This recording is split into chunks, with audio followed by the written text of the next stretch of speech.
बिस्मिल्लाहिर्रहमानिर्रहीम। अस्सलाम वालेकुम दोस्तों, मैं हूँ आपका दोस्त हाफिज़ अमजद अली और आप देख रहे हैं अपना यूट्यूब चैनल शाम कीम कैटल फार्म। उम्मीद है कि आप सब खैरियत से होंगे। तो आज की जो वीडियो है वो प्रॉफिट के मतलब है कि हम 500 रुपये अगर खर्च कर रहे हैं तो प्रॉफिट कैसे निकलेगा। बहुत सारे दोस्तों के ये सवालात थे। बहुत सारे दोस्त मुझे मैसेज या कॉल्स करके पूछ रहे थे कि हम अगर 500 रुपये खर्च करते हैं तो 1000 ग्राम या 1200 ग्राम पर डे का हमारा वज़न बढ़ रहा है जानवरों का, तो हम ग्रोथ इतनी होने के बाद प्रॉफिट कैसे होगा, वो तो बराबर में चला जाएगा या लॉस में चले जाएंगे, तो हम कैसे मैनेज कर सकेंगे। तो इंशाल्लाह ताला आज की जो वीडियो है वो ये सारी प्रॉफिट के मतलब है कि प्रॉफिट को हम कैसे मैनेज कर सकते हैं, ज़्यादा से ज़्यादा हम कैसे प्रॉफिट अर्न कर सकते हैं और उसके बाद कितनी ग्रोथ होनी चाहिए मीट की। यानी कि जब हम जानवर ज़िबा करवाते हैं तो उस वक्त जो मीट की परसेंटेज है वो 50% निकलनी चाहिए या 50% से ज़्यादा निकलनी चाहिए। तो इंशाल्लाह ताला सारी इन्फॉर्मेशन इस वीडियो में मिलेगी। तो डिटेल में जाने से पहले आपसे नंबर रिक्वेस्ट है कि इस चैनल को सब्सक्राइब करके लाइक एंड शेयर करना मत भूलिएगा। तो चलते हैं आज की वीडियो की तरफ। जी, सबसे पहले शुरू करते हैं कीमत से कि जानवरों की जो कीमत ख़रीद है वो कितनी होनी चाहिए, क्योंकि जो फार्मिंग का असूल है ना वो हमारा ख़रीद से शुरू होता है। फार्मिंग में प्रॉफिट लॉस जो होता है वो ख़रीदारी से शुरू होता है, वो ख़रीदारी पे ही ख़त्म होता है। अगर हमारी ख़रीदारी महंगी हो गई, जानवर हमने महंगा परचेज़ कर लिया, फिर दुनिया का कोई भी वंडा हो, कोई भी खुराक हो, वो कभी भी उससे जो रेट हमने जो कीमत ज़्यादा अदा कर दी उसको कभी भी कवर नहीं कर सकती। तो इसलिए सबसे पहले कोशिश ये करनी है कि आपकी जो ख़रीदारी है वो कम से कम लेवल पे हो, यानी कि जानवर अच्छा हो लेकिन उसकी जो ख़रीदारी जितना भी आप रेट तोड़ सकते हैं वो मार्केट से कम से कम ऊपर नहीं जाना चाहिए। मार्केट से जो रेट है ना वो कम अगर हो सके तो वेल एंड गुड, अगर कम ना हो सके तो मार्केट से ऊपर भी रेट नहीं जाना चाहिए। फैक्ट्री का जो रेट चल रहा है उसको आप कैलकुलेशन करें कि फैक्ट्री का रेट कितना और हमें कितने में जानवर मिलना चाहिए और कितने वज़न का होगा तो हमें प्रॉफिटेबल रहेगा। तो उसके लिए जो सबसे बेहतरीन ऑप्शन होती है वो आपके पास साथ जो एक्सपर्ट होता है ख़रीदारी में वो आपको बता सकता है कि कितने वज़न का जानवर है और कितने में हमें मिलना चाहिए। तो फ़र्ज़ करते हैं कि हमने जानवर जो ख़रीदा है वो 210 केजी का था लाइव वेट में। 210 किलोग्राम का जो जानवर था लाइव वेट में, उसकी जो आजकल कीमत चल रही है वो तकरीबन 1 लाख रुपया है। 1 लाख से यानी कि ऊपर नहीं होनी चाहिए, इससे कम ही होनी चाहिए। लेकिन चलें फिर भी हम कहते हैं जी 1 लाख रुपया का वो जानवर जो है वो हमें फार्म तक पहुँचते पहुँचते पड़ा है। अब 1 लाख रुपया का जानवर है, उसका जो लाइव वेट है वो 210 किलोग्राम है, यानी कि 5 मन से ऊपर ही है, कोई 10 किलोग्राम उसका वज़न लाइव वेट में। तो जो मैंने पिछली वीडियो में मैंने आपको ख़र्चा बताया था कि एक जानवर का जो ख़र्चा पर डे का वो 500 रुपये होता है। जिन्होंने वो वीडियो नहीं देखी वो मैं जो लिंक है उस वीडियो का डिस्क्रिप्शन में डाल दूंगा, आप वो वीडियो देख सकते हैं। कि मैंने कहा था कि ज़्यादा से ज़्यादा अगर आपको हर एक चीज़ परचेज़ करते हैं, सैलेज वंडा तूड़ी वगैरह, और दूर दराज इलाकों में आप ख़रीद के लेके जा रहे हैं और इसकी कीमत काफ़ी ज़्यादा बन जाती, तो भी आप 500 रुपये में उसकी ग्रोथ बेहतरीन ले सकते हैं। 1000 ग्राम तक यानी कि ग्रोथ हो सकती है 500 रुपये ख़र्च करने से। तो हम कहते हैं जी हमें खुराक भी ख़रीदनी पड़ती है, जानवर भी हमने ख़रीद लिया और 500 रुपये जो है वो एक दिन का ख़र्चा है। तो 500 को अगर 30 दिन के हिसाब से मल्टीप्लाई करें तो वो 15,000 बनता है 30 दिन का, और 90 दिन का जो ख़र्चा है वो 45,000 बनेगा। यानी कि जो 90 दिन का ख़र्चा है वो 45,000 हो गया और 1 लाख रुपए की हमारी ख़रीद थी। तो टोटल इसको करें तो वो 1,45,000 रुपये में हमें वो जानवर पड़ता है 90 दिन के बाद, जो हमने 210 किलो का ख़रीदा था।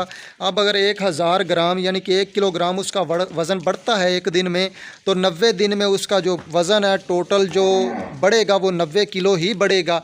और 90 किलो और जो हमने ख़रीद की थी वो 210 किलो था उस वक्त, और 90 और 210 को ऐड करें तो 300 किलोग्राम लाइव वज़न वेट बनता है उसका 90 दिन के बाद। अब 300 किलोग्राम जो वज़न उसका बना है टोटल 90 दिन के बाद, स्लाटरिंग के वक्त उसकी जो गोश्त की पैदावार है वो कितनी होनी चाहिए। वैसे हम कसाइयों के पास जाएं तो वो 50% कहते हैं जी गोश्त निकलता है। आम तूड़ी वाले जानवर, सब चारे वाले जानवर या चराई करने वाले जानवरों की हम कैलकुलेशन निकालें तो वो 50% या शायद इससे भी कम निकलेगा।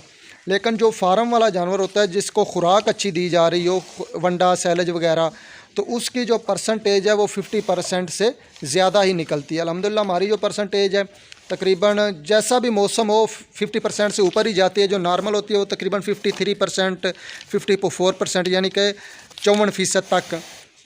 तो मैं कहता हूँ जी हम 52% पे कैलकुलेशन करते हैं कि 52% हमारी जो गोश्त की एवरेज है वो निकली है स्लाटरिंग के वक्त।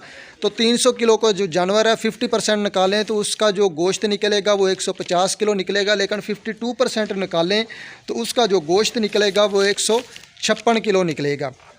यानी कि 300 किलो का जानवर लाइव वेट में उसके जो गोश्त की परसेंटेज 52% के हिसाब से अगर आए तो 156 किलो गोश्त निकलेगा। और 156 किलो जो है वो आज का जो रेट है वो तकरीबन काफ़ी बढ़ चुका है, लेकिन मैं आपको फिर भी थोड़ा सा लो लेवल का रेट बताता हूँ कि 1050 रुपया रेट हो तो 156 को 1050 के साथ मल्टीप्लाई करें तो वो 1,63,800 रुपया बनता है। अब 1,63,800 रुपये का वो हमारा जानवर सेल हुआ है। जो हमने ख़रीद की थी उस पर जो ख़र्चा हुआ था वो 1,45,000 हुआ था। 1,45,000 में से 1,63,800 रुपये माइनस करें तो बाकी जो बनता है वो 18,800 रुपया बनता है पर जानवर का 90 दिन के बाद। यानी कि 18,800 रुपये में से आप ऊपर वाला 3,800 रुपये माइनस कर दें कि जो कोई एक्स्ट्रा हमने को ख़र्चा कर लिया, कोई और उस पर ख़र्चा डाल दें, फिर भी 15,000 रुपये एवरेज जो प्रॉफिट है वो निकलता है एक जानवर में से 90 दिन के बाद। ये उन लोगों के लिए है जो कहते हैं जी फार्मिंग में प्रॉफिट नहीं है, फार्मिंग बहुत मुश्किल हो गई है, हमने तजर्बा किया था तो वो हम उसमें फ्लॉप हो गए हैं। एक बात ज़हन में रखें कि जो बड़े बड़े टाइकॉन हैं, जो बिज़नेस टाइकॉन हैं, वो कहते हैं कि कोई भी बिज़नेस आप शुरू करते हैं ना तो 5 साल उसको देने चाहिए।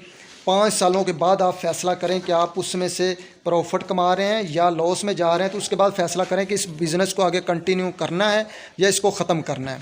तो 5 सालों से पहले आप उस पर तजर्बे करें, उसकी तहकीक करें, उसको जितना डीपली जा सकते हैं उसको समझने की कोशिश करें, तब जाके आप एक कामयाब बिज़नेस कर सकते हैं। कभी भी पहले फ्लॉक में बंदा प्रॉफिट में ज़्यादा नहीं जाता। पहले फ्लॉक में बहुत सारी गलतियां होती हैं, बंदे की ख़रीदारी ठीक नहीं होती, ख़रीदारी ठीक हो जाए तो खुराक सही मैनेज नहीं होती, सही वंडा नहीं मिलता, सैलेज नहीं मिलता। तो इसलिए पहले फ्लॉक में कभी भी आप ये ना सोचें कि मैं प्रॉफिट कमाऊं, मैंने 20 बछड़े डाले हैं तो मैं 20 से 30 कर लूँ पहले फ्लॉक के प्रॉफिट में से। ऐसा पॉसिबल नहीं है, पहली दफ़ा गलतियाँ भी होती हैं, लेकिन मैं चाहता हूँ कि जो गलतियाँ मैंने की हैं वो कोई और फार्मर ना करे।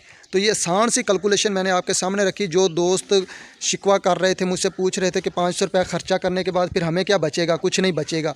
तो भाईजान ये सबसे पहले मैंने आपको बताया है कि ये जो आपकी ख़रीदारी है वो मैटर करती है। अगर आपकी ख़रीदारी आपने महंगी कर ली तो फिर ये कैलकुलेशन जो है कुछ नहीं आपके लिए कर सकती। आपकी ख़रीदारी अगर रीज़नेबल है, मैनेज आप कर गया ख़रीदारी करते वक्त, फिर सब कुछ पॉसिबल है। आपकी अगर ख़रीदारी ठीक है तो फिर मैं आपको गारंटी देता हूं कि आप कभी भी लॉस में नहीं जाएंगे। लेकिन अगर आपकी ख़रीदारी ठीक नहीं है तो फिर कोई भी वंडा, कोई भी सैलेज आपको इस नुकसान से नहीं बचा सकता जो आपने ख़रीदारी के वक्त कर लिया है।